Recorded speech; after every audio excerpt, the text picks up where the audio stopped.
ejercicio número 5.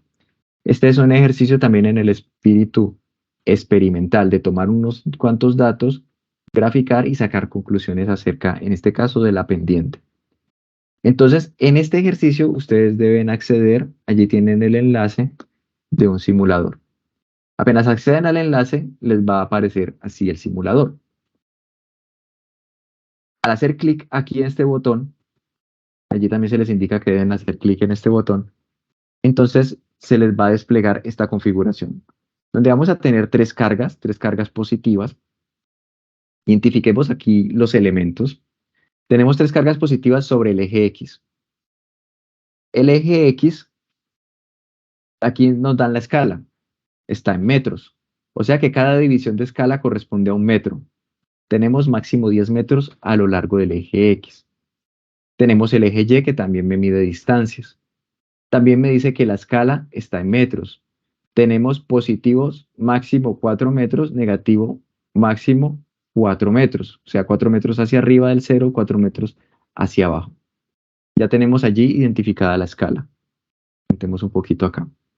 ¿Vale? Tenemos tres cargas, donde además se indica que la carga que está más cerca del cero, que está más a la izquierda, vale 3 veces un valor Q. La que le sigue vale 2 veces un valor Q. Y la última, hacia la derecha, tiene un valor Q. El enunciado del problema les indica a ustedes cuánto vale esa carga Q.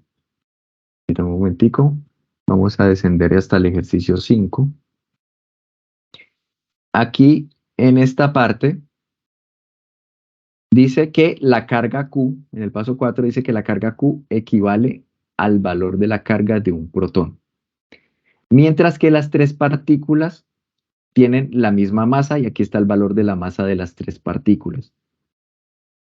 Que tenga la carga de un protón no quiere decir que exactamente sea un protón. Puede ser que no. De hecho, son tres partículas distintas porque las tres tienen la misma masa, pero tienen diferente carga. Es una situación hipotética, pero tengan presente eso. No, las tres no son protones. Simplemente que la carga Q mayúscula es la carga de un protón. Así que la carga 3Q es 3 veces la carga de un protón, la carga 2 veces Q mayúscula es 2 veces la carga de un protón y la carga Q mayúscula es una vez la carga de un protón. ¿Qué deben hacer ustedes? Bueno, ya se identificaron los elementos. Falta indicar dos cositas. Una de ellas, esta flecha negra corresponde al vector velocidad. ¿Vale? Entonces es el vector velocidad, cuando está en este punto, este es el vector velocidad de las partículas. Recuerden que partículas cargadas en presencia de un campo magnético aquí es este que se indica con estas cruces de color rosa, color rosado. Entonces miren que es un campo magnético que está ingresando perpendicularmente al plano de la pantalla. Ya casi vamos a terminar, ¿vale? Solamente darles aquí unas indicaciones de este último punto y terminamos. Entonces vamos a tener cargas que se mueven en presencia de un campo magnético perpendicular, así que van a describir una trayectoria circular.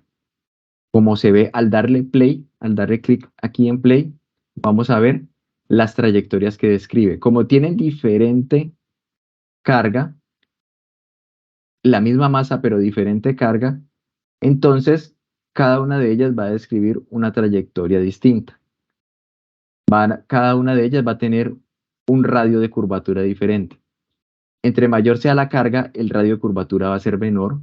La de mayor carga es la que está más adentro. La de menor carga es la que está más por fuera. Esto yo lo puedo detener aquí, dándole clic en pausa. Si le doy clic aquí en reset le doy clic y vuelvo a la situación inicial. Entonces, ¿ustedes qué van a medir?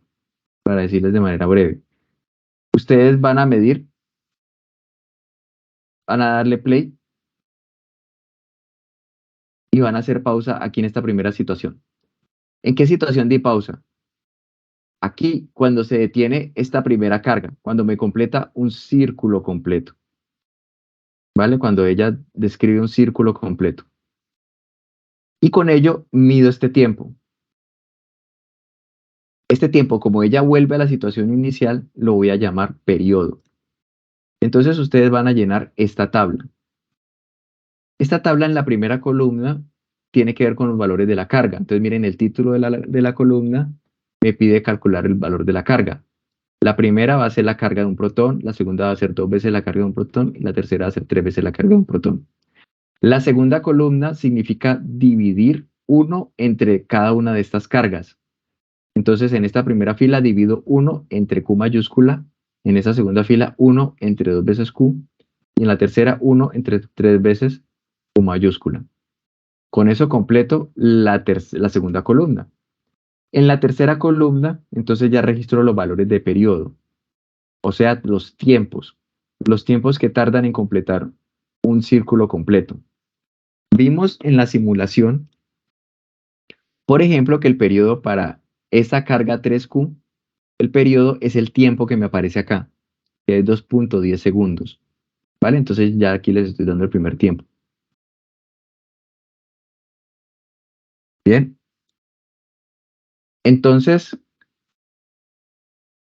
aquí deben colocar los periodos que obtienen para cada una, los periodos que obtienen para cada una de las cargas. Y por último, para que ustedes midan directamente en los radios de curvatura. Entonces, cuando ustedes completen la simulación para las 3 cargas, observen que ellas describen un círculo. Y observen además que ustedes tienen una escala en distancias. Se pueden pausar acá. Con esa escala en distancias, teniendo en cuenta que estos son círculos, ustedes pueden determinar, midiendo directamente, muy aproximadamente, cuáles son los radios de cada uno de estos círculos.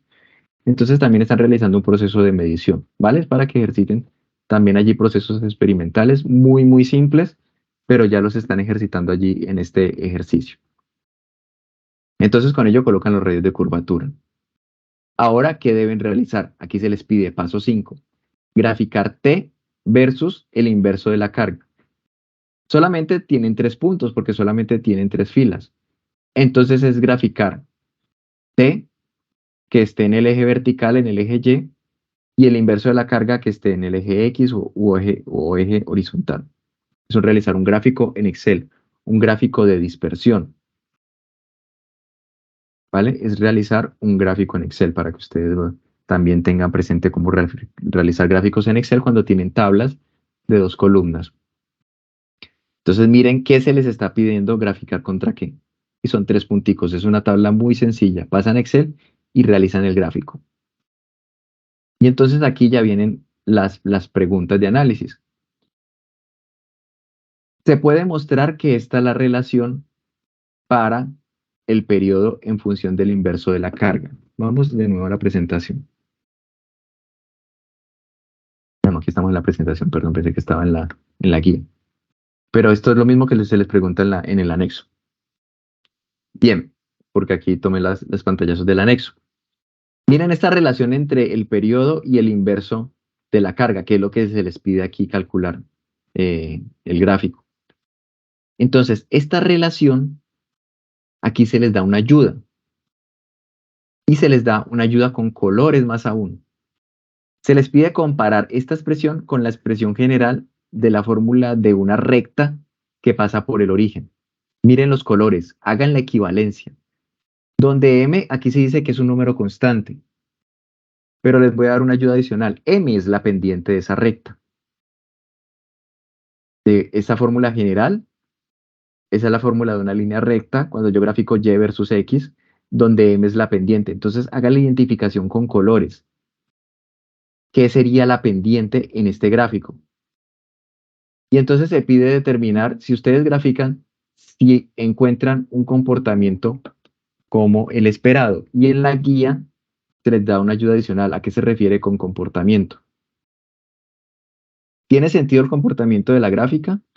Entonces, esto es, el gráfico es parabólico, cúbico, lineal, etcétera. Entonces, identifican ustedes si el gráfico es parabólico, si es lineal, de acuerdo a esta expresión, de acuerdo a lo que les he mencionado, ustedes más o menos ya se han dado una idea de qué tipo de comportamiento deberíamos tener, haciendo aquí la comparación entre colores.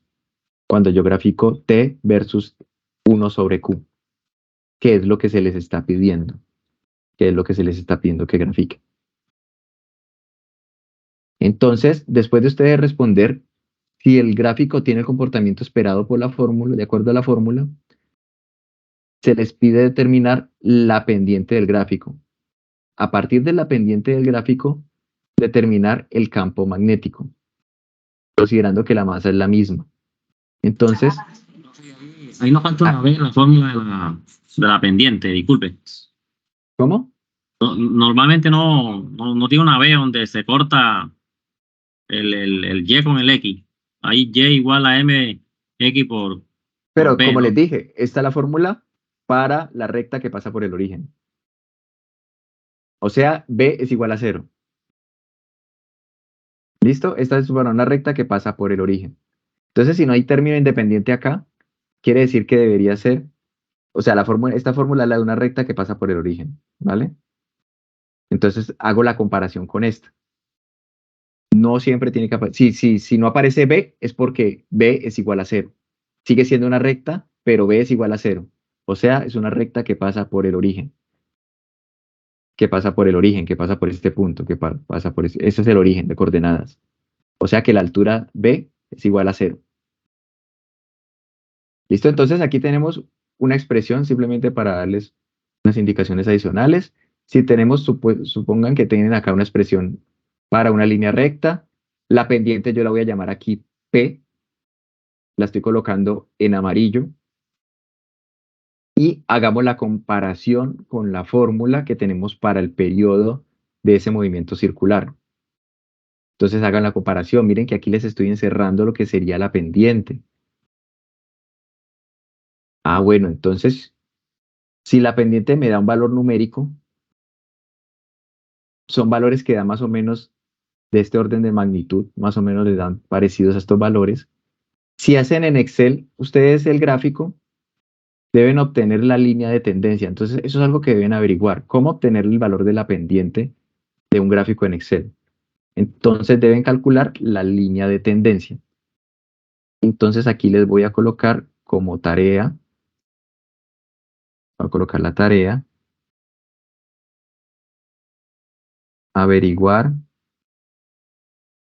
cómo obtener la línea de tendencia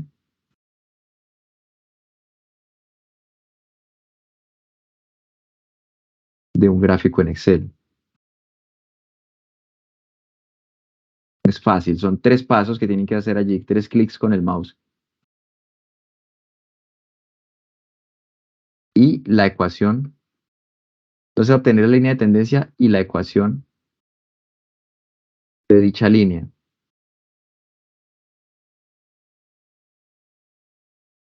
Y eso lo van a utilizar ustedes en todos sus laboratorios. Y más aún cuando necesiten realizar eh, eh, procesos, cuando necesiten realizar cálculos con procedimientos que tienen un comportamiento lineal. Entonces deben averiguar cómo obtener la línea de tendencia y la ecuación de dicha línea. Es muy, muy fácil en Excel. Entonces, cuando ustedes obtengan la ecuación de dicha línea, les va a aparecer la pendiente. Así que si tienen el valor de la pendiente, y aquí ya tenemos a qué es igual la pendiente, esto sería igual a P. Si ustedes pueden extraer este valor de Excel, este sería P. Entonces podemos igualar el valor de la pendiente que les da Excel. Aquí lo reemplazan, y eso es igual a esta expresión. ¿Por qué? Porque aquí lo tenemos arriba. Y lo que se les pide en la última parte es despejar B.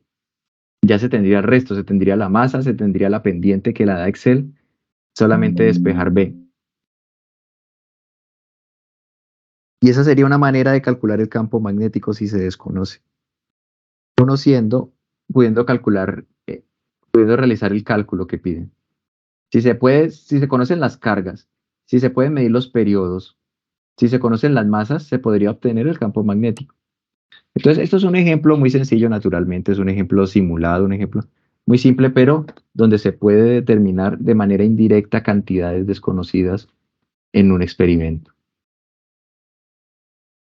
Entonces, aquí tenemos unas indicaciones para que trabajen este problema y durante esta semana y la próxima se irán subsanando las dudas, pero la idea es que trabajen el ejercicio, la idea es que averigüen cómo obtener la línea de tendencia en un gráfico en Excel, en caso de que de pronto no lo sepan. Tengan la pendiente, despejen, realicen el gráfico. Entonces, todos estos procedimientos es muy importante que ustedes los hagan, que lo tengan ya entre sus herramientas, entre todos sus aprendizajes que están adquiriendo en su proceso formativo.